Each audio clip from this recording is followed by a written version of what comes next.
இந்தியாவோட மிக முக்கியமான அரசியல் களம் தமிழ்நாடு. சுதந்திரம் முதல் ஜனநாயகம் வரை. சுதந்திரத்திற்கு பிறகு முதல் 20 ஆண்டுகள் காங்கிரஸ் கோட்டையாய் இருந்த தமிழ்நாட்டில் ராஜாஜி காமராஜர் ஆட்சி தான் நடந்துச்சு.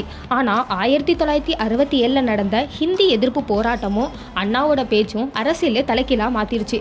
அண்ணாவும் முதலமைச்சராக ஆகிட்டாரு. முதல்வரான 3 வருஷத்துல மறைஞ்சிட்டாரு. பிறகு கலைஞர் கருணாநிதி பொறுப்பேற்று 1971 தேர்தலில் பெரிய வெற்றியை பதிவு செஞ்சாரு. 1972 திமுகவிலிருந்து பிரிஞ்சு வந்த எம்ஜிஆர் அதிமுகவை தொடங்கினாரு.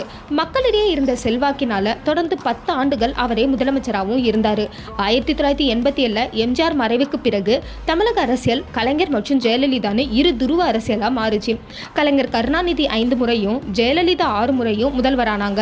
2016 ஜெயலலிதாவும் 2018 கலைஞரும் மறைஞ்ச பிறகு தமிழக அரசியல் பெரிய மாற்றத்தையே சந்திச்சுது. 2021 மு.க. ஸ்டாலின் தலைமையில மீண்டும் திமுக ஆட்சிக்கு வந்துச்சு. ஒரு பக்கம் மு.க. ஸ்டாலின், இன்னொரு பக்கம் எடப்பாடி பழனிசாமிக்கும் தான் போட்டியா இருந்துச்சு. இப்போ நாம 2026 தேர்தலை நோக்கி போறோம். திமுக, அதிமுக, நாம் தமிழர் மற்றும் புதிதாக களம் கண்டுள்ள விஜயின் தமிழக வெற்றி கழகம் என தேர்தல் சூடு பிடிச்சிருக்கு. ஏப்ரல் 23 மக்கள் தங்களோட தீர்ப்பை எழுதுறாங்க. தமிழ்நாட்டோட அடுத்த முதலமைச்சர் யாருன்னு மே 4 தெரிஞ்சிடும். அடுத்த முதலமைச்சர் யாருன்னு உங்களோட கருத்துக்களை கமெண்ட் செய்யுங்க.